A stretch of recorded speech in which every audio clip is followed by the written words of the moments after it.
Assalamualaikum warahmatullahi wabarakatuh. Jumpa lagi dengan saya Ki Jonggol. Tentunya hanya di channel The Jonggol. Kali ini saya akan menceritakan kisah hidup seorang manusia harimau titisan Gunung Dempo. Tapi sebelum lanjut ke cerita, bagi Anda yang belum subscribe channel ini, silahkan subscribe dan nyalakan tombol loncengnya agar mendapatkan notifikasi setiap channel ini upload video. Like jika suka dan share sebanyak mungkin. Semoga Tuhan selalu memberikan rizki yang melimpah bagi kita semua. Amin ya robbal alamin.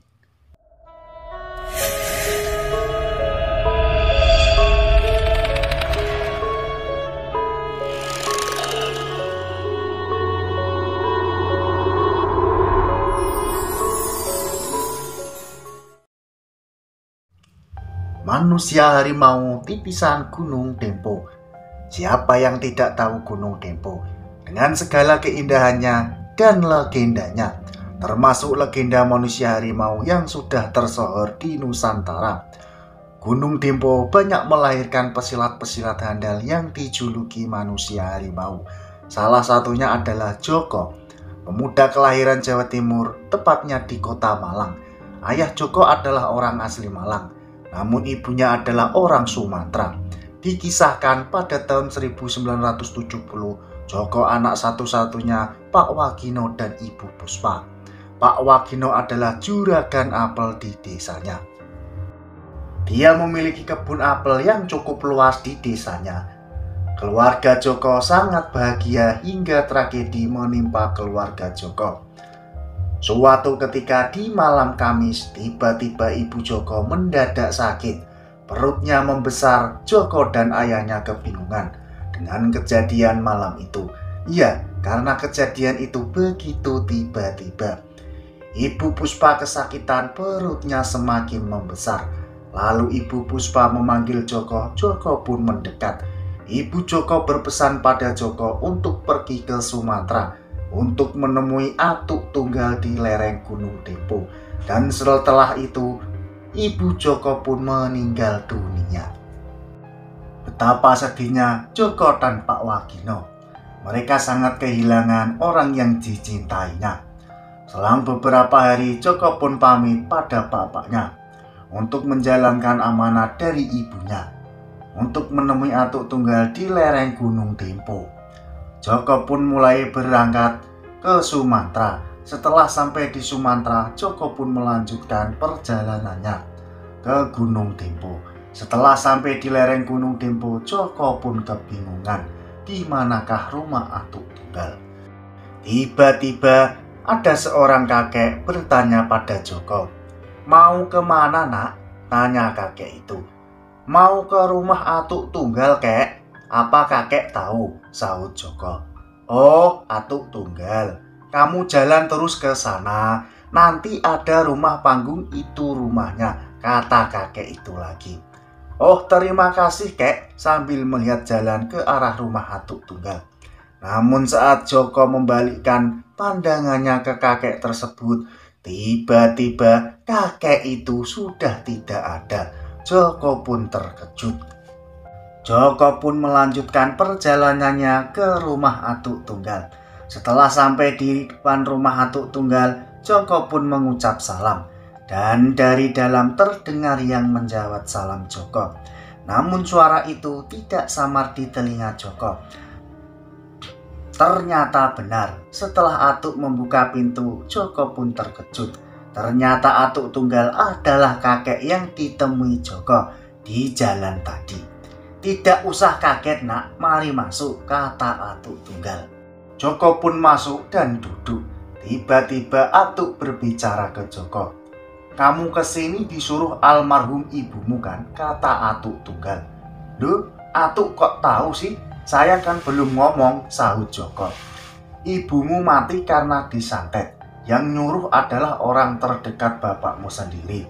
Orang itu ingin menguasai semua harta bapakmu," kata atuk tunggal. Joko pun terdiam, lalu berkata, "Siapa itu, atuk? Nanti kamu juga tahu sendiri," kata atuk lagi. "Orang itu mengincar semua keluargamu, termasuk kamu. Tapi kamu tidak usah cemas, saya akan membantu kamu. Di sini kamu akan saya latih ilmu bela diri silat harimau. Setelah keesokan harinya, Atuk Tunggal pun melatih Joko silat harimau. Setelah beberapa hari berlatih, Atuk Tunggal menyuruh Joko untuk bertapa di salah satu tempat di lereng Gunung Dempo. Nanti kamu bertapa di situ sampai datang seekor harimau. Nanti kamu naiki harimau itu, kata Atuk Tunggal. Joko pun bertapa dan selang beberapa hari ada seekor harimau datang dan mengagetkan Joko. Joko pun menaiki harimau itu dan plas! Hanya sekejap mata Joko sampai di puncak Gunung Dempo. Setelah sampai, Joko pun duduk di atas batu dalam keadaan yang masih kebingungan dengan apa yang dialaminya. Tiba-tiba muncul seorang kakek berjubah putih, jenggotnya panjang, muncul di hadapan Joko. Mak celing, seperti film di TV. Nama kamu siapa? Kata kakek itu. Saya Joko, kek, sahut Joko. Coba kamu perlihatkan apa yang kamu dapat dari Atuk Tunggal, kata kakek itu. Lalu Joko pun mempraktekkan silat harimau di depan kakek itu. Setelah selesai, Joko pun dipanggil kakek itu dan berkata, persiapkan dirimu untuk menanti malam. Malam pun tiba. Di depan Joko ada tungku besar yang airnya mendidih. Joko pun disuruh masuk ke tungku itu. Namun Joko tidak langsung melakukannya. Karena Joko takut. Siapa yang tidak takut masuk ke dalam air yang mendidih? Tidak usah takut nak, tidak apa-apa, kata kakek itu. Joko pun masuk ke tungku itu. Namun Joko terheran-heran. Dia tidak merasakan kesakitan. Padahal dia dimasak di tungku yang apinya menyala dan airnya mendidih. Setelah berjam-jam, kakek itu pun menyuruh Joko untuk keluar dari tungku itu. Kakek itu pun menjelaskan kenapa Joko digodok di dalam tungku. Semua itu untuk mempersiapkan jiwa dan raga Joko agar kuat. Lalu kakek itu menyuruh Joko untuk membuka tangannya. Dan kakek itu pun menggenggam tangan Joko. Joko pun kesakitan, rasanya kayak kena setrum. Ternyata kakek menurunkan ilmu harimau untuk menyempurnakan silat harimau Joko. Setelah itu Joko pun disuruh kakek itu untuk berlari. Joko pun melakukannya. Mak plas! Joko pun sudah berada dalam lokasi yang berbeda hanya dalam waktu hitungan detik. Joko pun terkaget-kaget dan kembali ke posisi kakek itu lagi.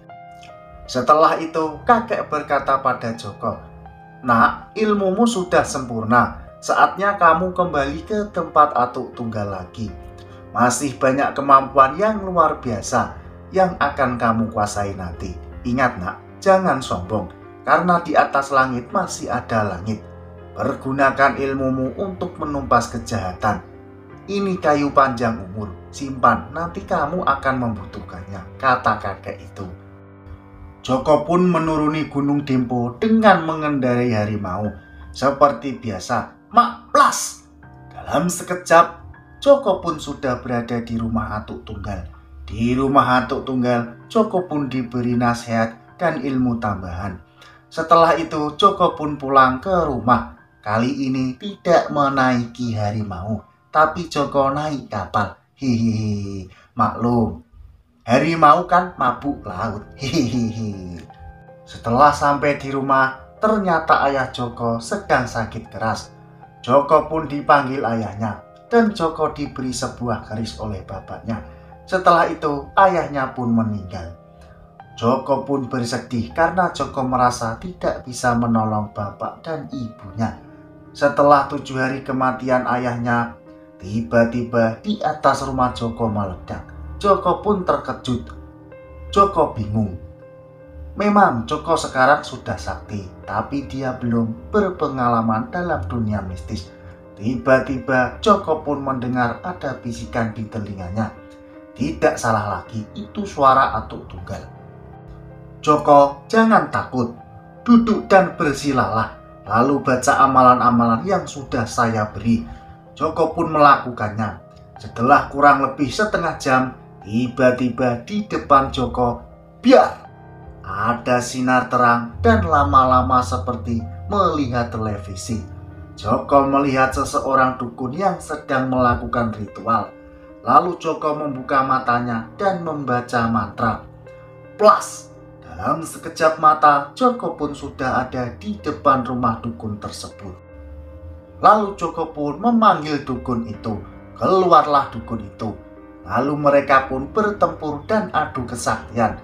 Pertempuran yang terjadi sangat dahsyat.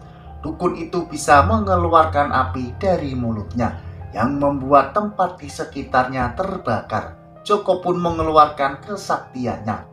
Gerakannya yang cepat mampu menghindari semburan api dari dukun tersebut. Dukun itu pun terpojok dan terbang menjauhi Joko. Joko pun membaca mantra dan plas. Dalam hitungan sekejap mata, Joko mampu mengejar dukun itu. Mau kemana kamu dukun keparat? Kamu sudah membunuh ayah dan ibuku. Sekarang kamu harus mati di tanganku, kata Joko. Jangan sombong kamu anak muda, sahut dukun itu.